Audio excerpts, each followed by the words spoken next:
On en vient à notre scanner sur l'eau.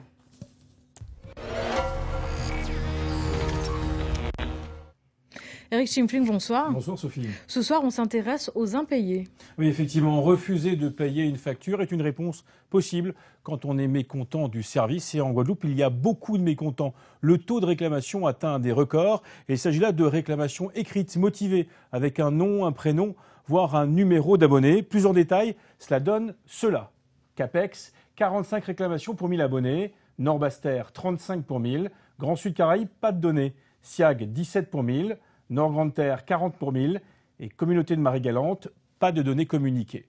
Ce qui veut dire que pour l'ensemble de la Guadeloupe, on arrive à une moyenne de 30 réclamations pour 1000 habitants. En France métropolitaine, 4 pour 1000. Je vous propose maintenant de reprendre le tableau précédent et d'y rajouter les impayés.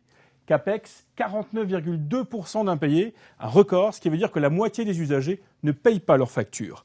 Nord-Basse-Terre, 20,7%. Grand Sud Caraïbes, 14,3%.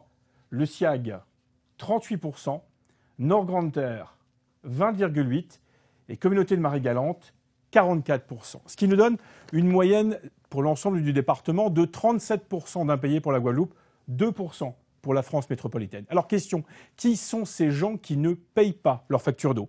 Eh bien ce ne sont pas uniquement des ménages en grande difficulté sociale ou des gens inciviques qui profitent d'autant plus du système que la loi Brotte de 2013 interdit désormais les coupures d'eau. Non, il y a aussi des collectivités, des bailleurs sociaux, des institutions, des collèges, des lycées et le CHU.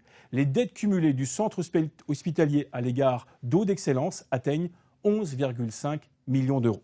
Ce qui nous amène à la situation suivante. Le recouvrement insuffisant entraîne des recettes moindres, donc un endettement non maîtrisé, donc la perte de confiance des financeurs, mais aussi des sous-traitants qui, vu les délais de paiement, refusent ou rechignent à travailler, ce qui entraîne une dégradation de la qualité du service, donc des coupures à répétition, le consommateur râle et refuse de payer.